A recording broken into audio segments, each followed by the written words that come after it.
Muchas veces nos habéis pedido que hagamos un 11 de la década. Hoy vamos a combinar ese formato con un draft del fútbol italiano. Os va a gustar. Comenzamos.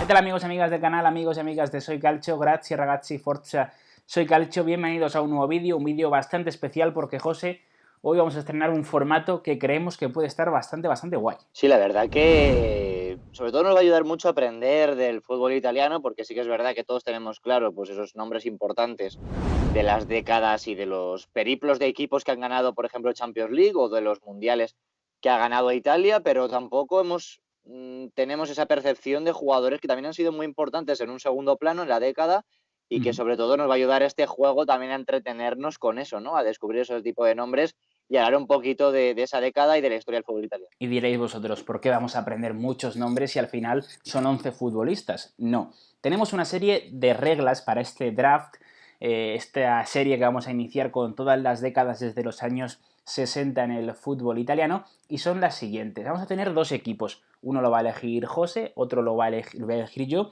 y lo vamos a ir haciendo de forma simultánea, línea por línea. Tenemos varias reglas. Una es que no se puede tener más de dos jugadores por equipo, y esto no supone un problema, como vamos a ver a continuación, porque hay equipos que marcaron la pauta, como por ejemplo el Milan de Nereo Rocco o el Inter de Ennio Herrera. Sin embargo, solamente dos jugadores por equipo. Los jugadores que hayan estado en diferentes equipos en la década de los 60, bueno, pues sí es cierto que pueden servir un poco como comodín, pero hay muchos jugadores que solamente han estado en un equipo durante esa década, que es la única que vamos a tener en cuenta a la hora de medir el rendimiento de estos futbolistas que vamos a seleccionar. Otra regla que nos va a servir para el futuro, no para esta, es que no podemos meter más de un jugador por nacionalidad. Esto no lo vamos a tener en cuenta ahora mismo porque en el 66 se toma la decisión de prohibir el fichaje de jugadores extranjeros con la intención de potenciar la selección italiana. Por lo tanto, no teníamos más remedio que repetir jugadores italianos en esta década. Será una regla que hasta los años 80 no cambia. Así que de momento no vamos a tener límite de futbolistas por nacionalidad. Lo que sí tenemos es la restricción, José, de que no se pueden repetir jugadores. Si yo elijo a uno, no lo puedes elegir tú y viceversa. Y ahí está la dificultad y lo que nos obliga a elegir 22 futbolistas diferentes. Sí, no solo eso, es que tiene mucha complicación porque no tenemos nada hablado de esto. Es decir, vamos a ir improvisando uno a uno y de hecho acabo de coger papel y boli para ir pues apuntando los diferentes equipos Y por tachando. si acabo repitiendo y la acabo cagando. Hemos elegido también el mismo esquema, hemos decidido optar por un 3-4-3. Bueno, porque queríamos darle protagonismo a los futbolistas atacantes también. No sé, hemos probado por el 3-4-3 el mismo esquema para los dos. Y en esta ocasión, José, empiezas tú eligiendo. En el siguiente vídeo empezaré yo, o sea, es totalmente aleatorio al final. Eliges tú al portero, luego elijo yo, y luego elijo yo primero, o sea, repito yo dos elecciones consecutivas, eligiendo yo el primer defensa, luego eliges tú, luego vuelves a elegir tú, para que así no haya, ¿cómo se dice?, ningún beneficio para ninguno de los dos. Así que cuando quieras, nos dices tu portero, nos vamos a doble, triple, cuádruple pantalla, no sé cuál ya, y vemos el campito que tenemos aquí al lado donde se van a ir dibujando nuestros 11. Bueno, para empezar en la portería, si vais a pensar, ¿por qué no ha cogido pues los del grande interior del Milan? Porque ya sabéis que tenemos solo dos jugadores por equipo. Entonces, voy a elegir a Enrico Albertosi, futbolista de portero de la Fiorentina.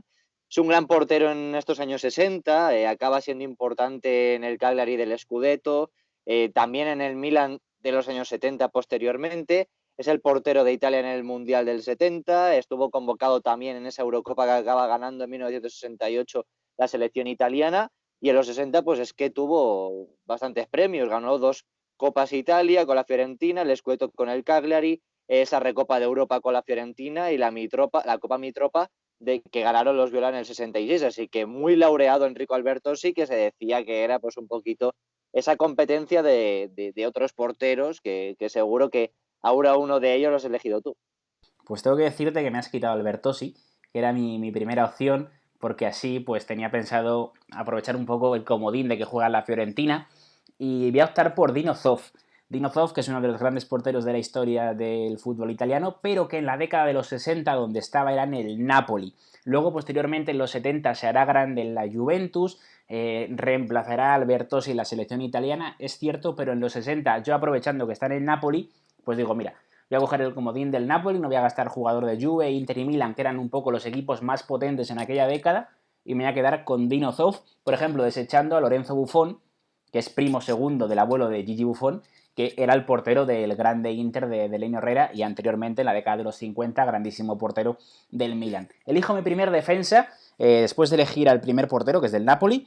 Mi primer defensa es Giacinto Facchetti, uno de los mejores jugadores de banda izquierda de la historia del fútbol italiano, jugador del Inter durante muchísimos años, un jugador que se dice que empezó como delantero en las categorías inferiores, pero que posteriormente se acaba sentando como lateral izquierdo, y obviamente es parte fundamental de ese 11 de Lenio Herrera, que, joder, pues que al final ha pasado la historia, ¿no? Ese grande Inter que gana 2 Copas de Europa, que también es capaz de reinar en el fútbol italiano. Yo me quedo con Giacinto Facchetti en el 11. Bueno, pues para elegir mi primer defensa voy a quedarme con otro futbolista del Inter, que es Tarcisio Burnic. Futbolista del Inter, es el octavo que más partidos jugó en la Serie italiana en la década de los 60. Su primer club fue Udinese, pero luego, tras estar 2 años en Udinese, fue contratado estuvo en la Juventus, estuvo en el Palermo, luego pasa al Inter de Milán, con el que juega 467 partidos en la Liga Italiana. Se gana el espacio durante 12 años en este Inter con 4 Scudetti, con 2 Copas de Europa, con 2 Copas Intercontinentales. Luego sí que es verdad que concluye su carrera en el Napoli, donde ganó una Copa Italia y más copas con este Napoli. Y luego sí que es verdad que es muy apreciado en la historia porque era líbero, porque sobre todo era más carismático por esa humildad que tenía y se le conoce como La Roca y es uno de los futbolistas grandes de ese Inter. Sí, te tengo que decir además, José, antes de que eliges el siguiente defensa, que Burnic era uno de los mejores marcadores de esa década, ¿no? En ese fútbol que se hacía marcajes al hombre, era uno de los mejores futbolistas en esa posición y me comentó el otro día David Mata, que es un magnífico historiador de fútbol de esos años, que fue un desecho de la Juve en su día, así que ojo, ese grande Inter, primero con el bueno de Facchetti, que era delantero, pasa lateral, jugador importantísimo, y Burnic también jugador importantísimo, desecho de la Juve, que acaba siendo vital en el Inter. Como segundo defensa voy a tirar un poquito más por un defensa así más random, por Francesco Yannick, defensa del Bolonia. Este Bolonia hay que contar que quedó campeón en el 64, teniendo en cuenta de que estaba el grande Inter, de que estaba el Milan de la Copa de Europa del 63, apareció este Bolonia que queda campeón en el 64, queda segundo en el 66 solo por detrás del Inter y queda tercero en el 67 en una liga en la que también planteó mucha cara. Juega 319 partidos, de hecho es el jugador que más partidos juega en esta década y por contar un poquito con ese comodín del Bolonia que desde luego va a ser importante de cara al 11. Pues te juro que me acabas de matar, porque yo tenía a Francesco también apuntado como un jugador importantísimo en ese Boloña que comentas, y joder, era un comodín evidente. Así que voy a tener que optar por un futbolista de la Roma, como es Giacomo Lossi, apodado como Cuore di Roma, corazón de Roma, el tercer futbolista de la historia de la Roma que más partidos tiene en el equipo capitalino, solamente por detrás de Francesco Totti y de Daniele De Rossi, lo cual habla de la importancia de este jugador, y voy a estar por él. Al final quiero reservarme jugadores del Inter y del Milan y de la Juve para las siguientes posiciones, y voy a estar por Giacomo Lossi en esa posición. Y luego mi último central, porque jugamos con eso, con 3 futbolistas. Por cierto, no nos tengáis en cuenta si uno es lateral, si uno es jugador de banda. Al final queremos un poco encajar a los jugadores de cualquier forma.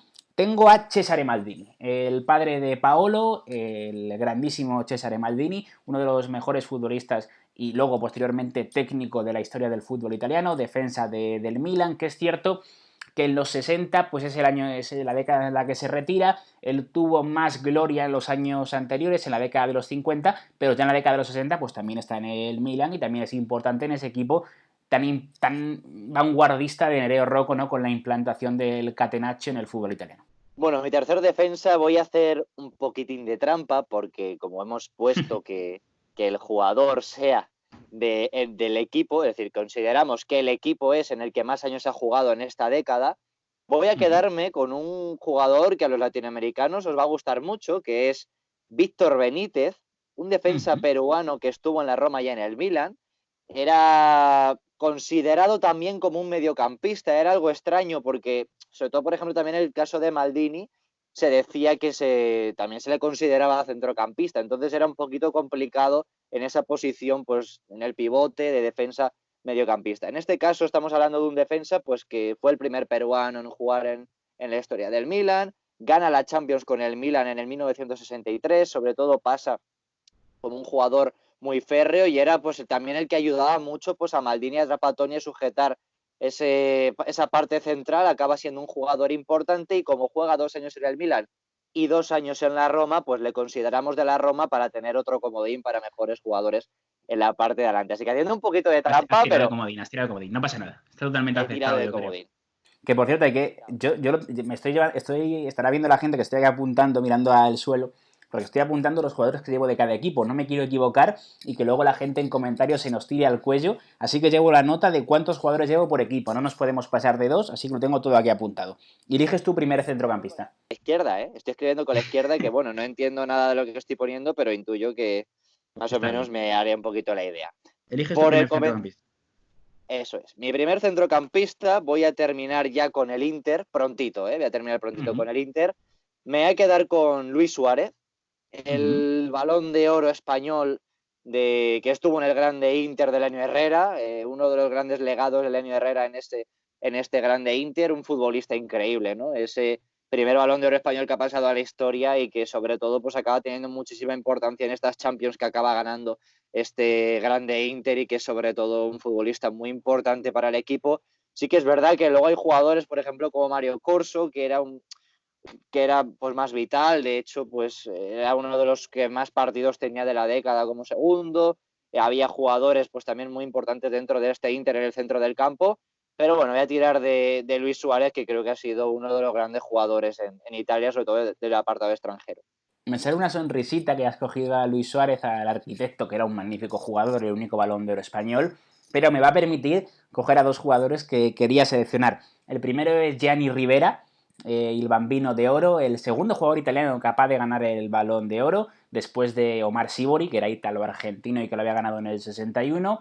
Rivera, que lo pudo ganar en el 63, quedó segundo, lo gana en 1969 y era la gran figura pues de un Milan, que ya he cumplido mis dos jugadores del Milan, que como decíamos gana 2 veces la Copa de Europa y también fue capaz de los 60 de ganar diversas veces la Liga Italiana. Así que Rivera es importantísimo, como importantísimo es el otro jugador del Inter que voy a meter, que es Sandro Mazzola, el hijo de Valentino Mazzola, el hijo del mítico jugador del Grande Torino, un futbolista que, a ver, nunca sabremos si era tan bueno o no como su padre, pero que seguramente sí fue muy influyente en el fútbol italiano. Junto con Rivera tenían esa pareja que luego en el Mundial del 70 pasa esa mítica estafeta mexicana porque no podían jugar los dos, acaba jugando media parte cada uno. Rivera es también un jugador, Mazzola, perdón, es un jugador importantísimo en ese grande Inter del Año Herrera, un futbolista que durante más de 15 años marca la pauta en el Inter y otra vez, pues un jugador no eran media puntas, pero sí eran interiores o jugadores que iban por dentro y que llegaban mucho a la portería contraria. De hecho, por ejemplo, Mazzola es capocannoniere en una de las temporadas de esa década de los 60, por lo tanto eran jugadores importantísimos en el centro del campo. Creo que os lo voy a meter por banda en el dibujo, no lo sé cómo quedarán, pero sí son dos jugadores muy ofensivos del centro del campo. Yo voy a continuar con mis dos mediocampistas. El primero que voy a poner es Luis del Sol, futbolista de la Juventus de Turín. Sí que es verdad que será mucho más recordado por la carrera que hizo en el Real Madrid, porque sobre todo ahí es donde sobre todo más se le recuerda. Luego termina en el Betis, incluso considerado un jugador muy importante, pero pues Luis del Sol, sinceramente, yo antes de investigar y ver algún que otro partido de la Juventus, pensaba que no había sido un jugador tan importante, pero sí que lo fue. De hecho, está en el Salón de la Fama de la Juventus de Turín, está considerado uno de los mejores jugadores extranjeros de la historia de la Juventus de Turín, un mediocampista, llega a los 250 partidos y que sobre todo pues acaba siendo muy importante en esta Juventus de estos años, aunque sí que es verdad que no está tan laureada como acabaría siendo en Europa ese Inter y Milan, que parece que es para lo que llegó Luis del Sol, así que jugador importante, y voy apuntando ya a la Juventus de Turín, mi primer Y José, te digo una cosa de Luis del Sol que leía el otro día a David Mata, otra vez lo comento, que es muy recomendable que lo sigáis en Twitter. Lo llamaban el hostigador de las praderas en Italia. O sea, ahí lo dejo, ¿eh? El hostigador de las praderas. Nos puede dar a entender el tipo de jugador que era. Sí, totalmente. Voy a empezar a usar un viejo conocido, aquí en el canal hemos hablado últimamente de él, y que fue también pieza importante, me voy a estrenar con el Milan, que es Giovanni Trapattoni, Oh. el que luego sería considerado pues como uno de los mejores entrenadores de la historia de Italia, por lo que consiguió, pero en este tiempo es otro de los grandes pulmones que tenía este Milan, que acaba ganando la Champions League en el 63. Trapattoni era, junto a Maldini, los que controlaban ese centro del campo, esa zona media, un jugador muy importante en la historia del Milan en estos años y que sobre todo no se puede dejar de desapercibido. Así que ya tenemos a la pareja, ya tenemos a Cesare Maldini, ya tenemos a Giovanni Trapattoni por Sí. parte nuestra, así que la verdad que dos jugadores muy importantes. Completo mi centro del campo con mis dos jugadores. Tengo que reconocerte que me has quitado a Luis del Sol, que lo tenía apuntado como teórico titular. De hecho, iba a ser mi tercera elección. Pero como me lo has quitado, voy a coger a Giacomo Bulgarelli, futbolista del Bologna. Es de hecho el jugador con más partidos en la historia del Bologna, 488 partidos. Tú hablabas antes de Francesco Janic como un jugador muy importante en ese Scudetto que gana el Bologna, pues Bulgarelli también lo es, internacional italiano, un jugador que está presente durante toda la década en las convocatorias de la churra, así que un jugador muy importante en ese Bologna que es capaz de coronarse como campeón. Y mi otro futbolista me era el Torino, porque en el Torino tengo apuntado a Giorgio Ferrini. Giorgio Ferrini, que fue leyenda del Torino durante muchos años, está en el conjunto granota desde el 59 perdón, hasta 1975, por lo tanto obviamente nos ocupa toda esa década de los años 60, es capaz de ganar 2 Copas de Italia y no sé si alguno conoce la anécdota del Mundial del 62, cuando Italia en Chile queda eliminada en la Batalla de Santiago en fase de grupos. En ese partido histórico contra Chile, que fue bastante polémico, hay un jugador expulsado en ese partido y obviamente es nuestro amigo Ferrini. ¿Ese es tu último mediocampista? Sí, exactamente. Ahora te toca a ti elegir el último centrocampista, ¿no? Y el primer atacante. Vale. Pues mi último mediocampista voy a escoger a Giancarlo De Sisti. En este caso podría considerarlo de la Roma o de la Fiorentina porque estuvo en los mismos años, pero bueno, la verdad que como no he repetido por ninguno, pues puedo considerarlo de la Roma. Giancarlo De Sisti es un futbolista que en ese comienzo de los años de la década de los 60 está en esa Roma que gana la Copa de Ferias, que era considerada como ahora actualmente entendemos la Europa League en el 61, luego acaba teniendo importancia en esa Fiorentina que acaba siendo importante a lo largo de la década y que sobre todo saca muchos jugadores jóvenes. Tampoco era el gran caso de esos jugadores jóvenes que sacan en ese Fiorentina Yeye que se conocía en ese tiempo, pero Giancarlo De Sisti era el capitán de esta Fiorentina y que sobre todo acabó siendo un jugador muy importante. Y para comenzar ya con los delanteros, voy a tirar ya el comodín del Milan. Voy a tirar por José Altafini, conocido también como Machola, máximo goleador de la década con 144 goles, uno de los máximos goleadores de la historia de la liga. Se quedó a un gol de superar a Giuseppe Meazza como ser uno de los máximos goleadores de la liga, también por detrás de Silvio Pioli, de Francesco Totti o incluso de Nordal, que en los años anteriores, en esa década de los 50, fue un goleador increíble, que fueron los únicos en superarle. Y un dato que me ha llamado mucho la atención, porque viendo los goles que tenía José Altafini, que era un jugador muy importante, que es el que remonta el partido para ganar la Champions League al Milan en 1963, pues solo es máximo goleador en un año para tener tantos datos. Solo es máximo goleador en la 61-62 y un futbolista muy importante. Así que ahí te dejo mi primer atacante, que por la cara que me has puesto ya te lo he ido quitando. Vale, cortamos aquí un momento ahora que llevamos 19 y ya Vale, terminamos. vale, así pongo, reestructuro un poquito. Y eso también nos demuestra el hecho de que Altafini fuera capocannoniere una temporada que había un nivel de delanteros altísimo en el calcio en los años 60. A ver, me toca elegir a mí 2 delanteros consecutivos, luego acabas tú con tus dos últimos jugadores y luego ya acabo yo con el que me quede. Mi primer delantero es Gigi Riva. Tenía miedo de que me lo quitaras, la verdad, Rombo di Tuono, como lo llamaban, el sonido del trueno, el futbolista histórico del Cagliari. Para muchos hay que decir que es uno de los mejores goleadores de la historia del fútbol italiano. Es parte fundamental, obviamente, de ese Cagliari que gana el Scudetto en 1969-1970.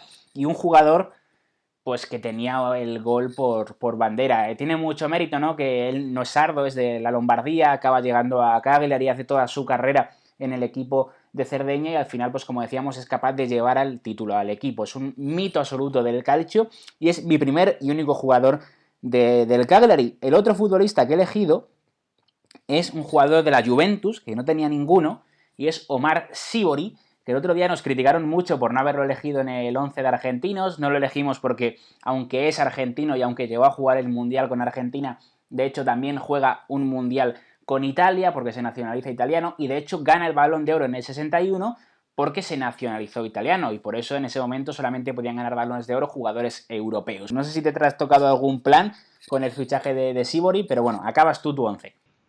Algún plan no, sino todos los planes. Tenías a los dos, arriba y a Sívori. Sí, porque arriba y a Sívori era lo que terminaba en mi delantera, así que no sé cómo.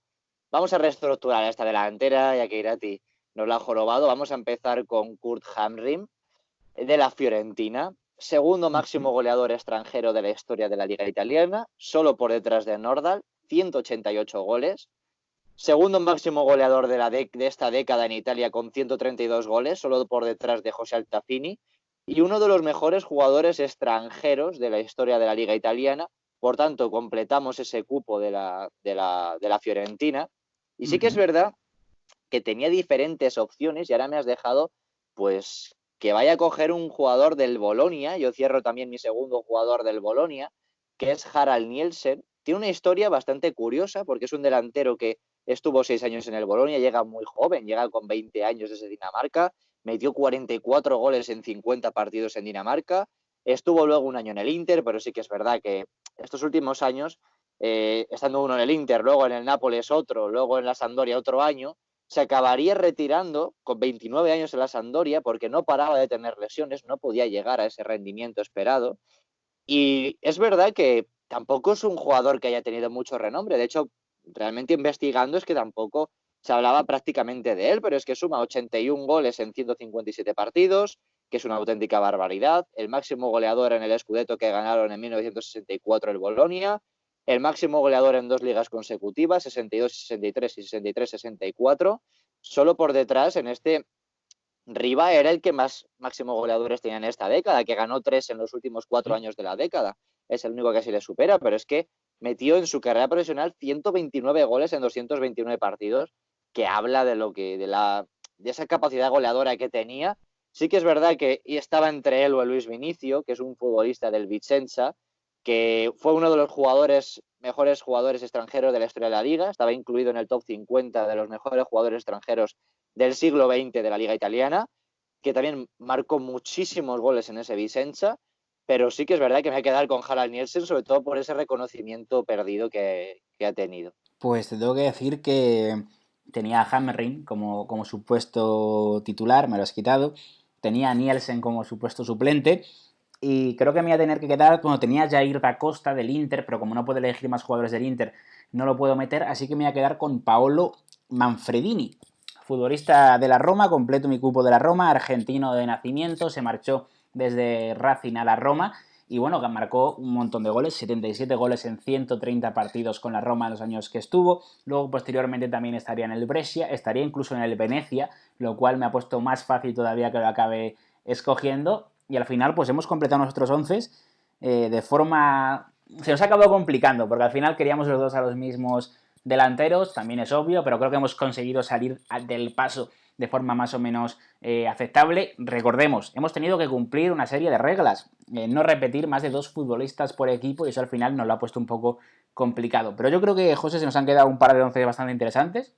De todas formas, que la gente en comentarios nos vaya dejando cuál de los dos le gusta más. Sí, la verdad que han quedado 11 y muy variados, que hemos tenido que tirar de equipos sin investigación pura y dura y un trabajo increíble, pero yo pensaba que en la delantera ibas a completar con Joaquín Peiró, que fue el galgo del Metropolitano histórico del Atlético de Madrid, que además le podías considerar de la Roma porque estuvo más años que en el Inter y uno de los futbolistas del grande Inter de Lenio Herrera y que además murió hace 11 días, así que pensaba que ibas a...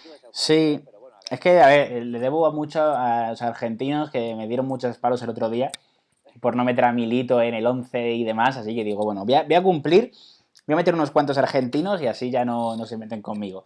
Les he dado un guiño, a ver si lo aceptan y si me lo agradecen, hombre, que yo creo que sí. Pero sí, joder, es que había muchos jugadores, al final la década de los 60 es cierto que la selección italiana no le iba muy bien, pero en Copa de Europa, como comentábamos, tanto el Milan como el Inter pues sí hicieron grandísimas cosas y hay equipos históricos de esos años, como comentábamos, el Milan de Nereo Rocco o el gran Inter de Helenio Herrera. Pues ha sido un placer, José, vamos a usar este formato más a lo largo de estas próximas semanas de cuarentena que tenemos encima. El siguiente vídeo será de la década de los 70, pero que la gente nos deje su comentario aquí debajo, que nos diga qué le parece este formato, pero sobre todo que se suscriban al canal, que activen la campanita y que le den like a este vídeo. Nos vemos.